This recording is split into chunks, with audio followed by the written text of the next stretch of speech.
महासचिव और भारतीय हमारे राष्ट्रीय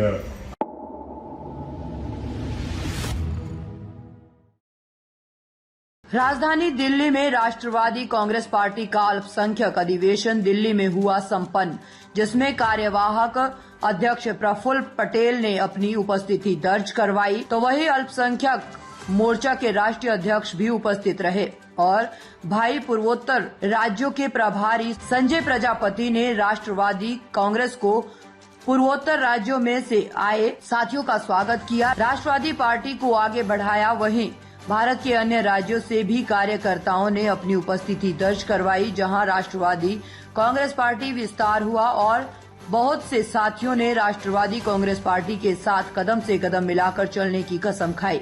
तो वही सुल्तान अहमद को उत्तर प्रदेश का प्रभारी नियुक्त किया गया और सभी कार्यकर्ताओं ने उनका तहे दिल से स्वागत किया। वहीं प्रफुल्ल पटेल ने नवनिर्वाचित पदाधिकारियों को नियुक्ति पत्र देकर राष्ट्रवादी कांग्रेस पार्टी में स्वागत किया और उन्हें सम्मानित किया। दिल्ली से अतुल श्रीवास्तव की रिपोर्ट। महासचिव और भारतीय हमारे राष्ट्रीय कन्वीनर जनाब एडवोकेट सैयद जलालुद्दीन साहब, हमारे महामंत्री श्री के शर्मा जी, श्री ब्रजमोहन श्रीवास्तव जी, मंच पर बहुत सारे मान्यवर बैठे हैं। सभी का नाम न लेते हुए सभी हमारे पार्टी के वरिष्ठ हमारे साथी पदाधिकारी और आए हुए सभी हमारे पत्रकार मित्र,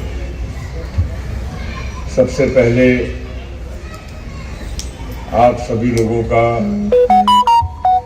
राष्ट्रवादी कांग्रेस पार्टी के इस कार्यक्रम में आप आए, आप सभी लोगों का मैं तहे दिल से शुक्रिया भी करना चाहता हूं, इस्तकबाल भी करना चाहता हूं। आज यहाँ हम सब लोग सैयद जलालुद्दीन साहब के निमंत्रण पर आए हैं और एक हमारी जो सोच है, आगे की हमारी रणनीति है और लोगों तक पहुंचने की जो हमारी एक तरकीब होना चाहिए, इसके ऊपर यहाँ पर चर्चा करने के लिए आप सभी लोगों को आमंत्रित किया गया है। देखिए, अल्पसंख्यक ये शब्द ये हम लोगों को एक दिमाग में बार बार ये बोलकर डाला गया है कि कौन अल्पसंख्यक और कौन बहुसंख्यक। संजय जी, आज जिस तरह से एनसीपी का विस्तार हुआ और माइनॉरिटी में नई जिम्मेवारियां लोगों को सौंपी गई, क्या कहना चाहेंगे आप? देखिए, आज जो माइनॉरिटी का राष्ट्रीय सम्मेलन हुआ उसमें बहुत सारे लोगों को, पूरे देश के लोगों को अपॉइंटमेंट किया गया, उनको जिम्मेदारी दी गई कि माइनॉरिटी को राष्ट्रवादी से कैसे जोड़े। यही आपका सवाल है। माइनॉरिटी को इसलिए जोड़ा जाएगा क्योंकि देश के अंदर माइनॉरिटी को जिस तरीके से देखा जा रहा है उसको देखते हुए राष्ट्रवादी कांग्रेस पार्टी एक विकल्प है, माइनॉरिटी के लिए एक विकल्प है और उस विकल्प के तौर पे वो लोग जुड़ेंगे हमसे और हम डोर टू डोर जाएंगे, हम अपनी बात रखेंगे, उनकी बात सुनेंगे, उनके सुरक्षा की बातें करेंगे। यही हमारा उद्देश्य है। 2024 निकट आ रहा है और अभी जैसे आप देखा गया था, सुल्तान जी को यूपी का प्रभारी बना के भेजा जा रहा है, जबकि उत्तर प्रदेश भारत का सबसे बड़ा सूबा है, तो इतनी बड़ी जिम्मेवारी एक नए आदमी को दी गई है, क्या कहेंगे? देखिए, नया पुराना पॉलिटिक्स में कुछ नहीं होता। जब आदमी को जिम्मेदारी मिलती है वो कार्य करता है, उसको कार्य करने की क्षमता होती है। अगर जब जिम्मेदारी नहीं मिलेगी तो आप उसको कैसे कहेंगे नया पुराना? इसमें पॉलिटिक्स में नया पुराना कुछ नहीं होता।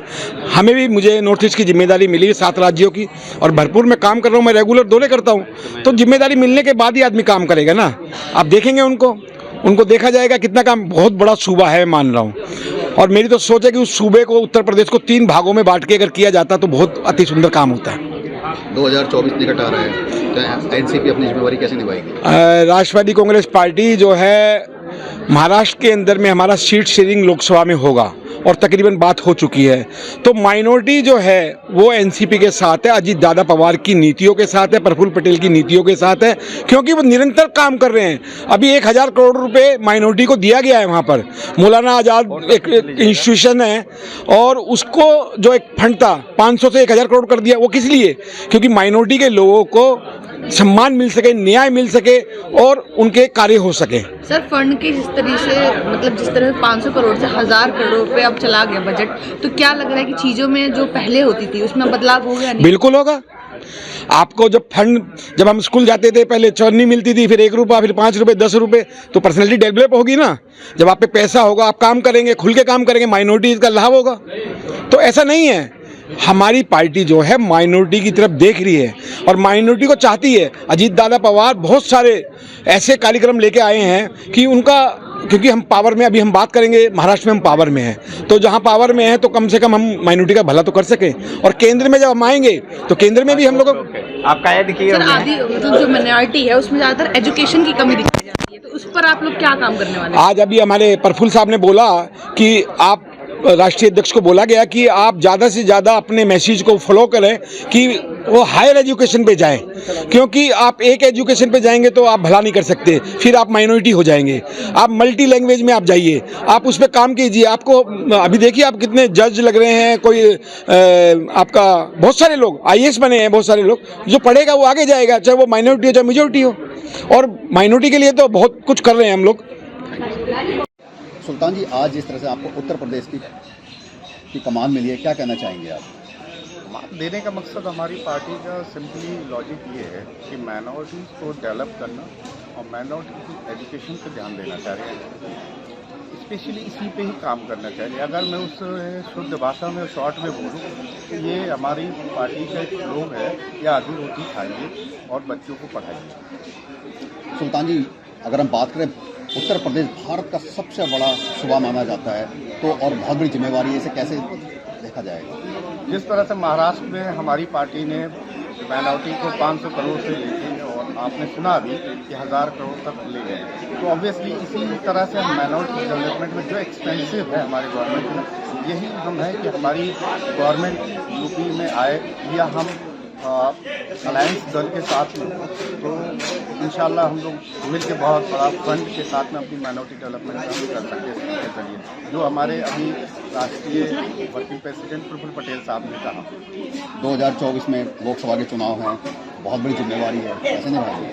बिल्कुल निभाएंगे और उनके साथ अलायंस है हमारा, महाराष्ट्र में भी है, तो बिल्कुल निभाएंगे, उनके साथ ही निभाएंगे हम। बहुत बड़ा चैलेंज है, जैसे कि आपने कहा कि माइनॉरिटी में क्या है, एजुकेशन का बहुत बड़ा अभाव रहता है, तो क्या कहा जाएगा? एजुकेशन ही पे हमारा फोकस है कि हम कैसे मेल और कैसे फीमेल्स, इन दोनों को हम ये है कि डिवीजन नहीं करना चाह रहे, हम दोनों को एक साथ लेके चलना चाह रहे हैं और डेवलपमेंट हम करना चाह रहे हैं। अगर हम बात करें, आज के समय में देखा जाए हिंदू मुसलमान की बहुत राजनीति होती है, और आप खुद माइनॉरिटी डिपार्टमेंट से आते हैं और आप कमान उत्तर प्रदेश की संभाली है, तो क्या मैसेज देना चाहेंगे? मैं ये कहना चाहूँगा अपनी कौम को, और जो भी माइनॉरिटीज़ में आते हैं, हमें डिवीजन नहीं होना कि हम डिवाइड एंड रूल पे होता है, हमें एक साथ होना पड़ेगा। और जो हमारी पार्टी जिसके साथ भी अलायंस करेगी, हम अपनी माइनॉरिटी को उनके साथ रह के उनके हक जो है हक को दिलाएंगे। ताज़ा खबरों से जुड़े रहने के लिए हमारे चैनल को सब्सक्राइब करें और बेल आइकन को दबाना ना भूलें, ताकि हर खबर की नोटिफिकेशन आपको मिलती रहे।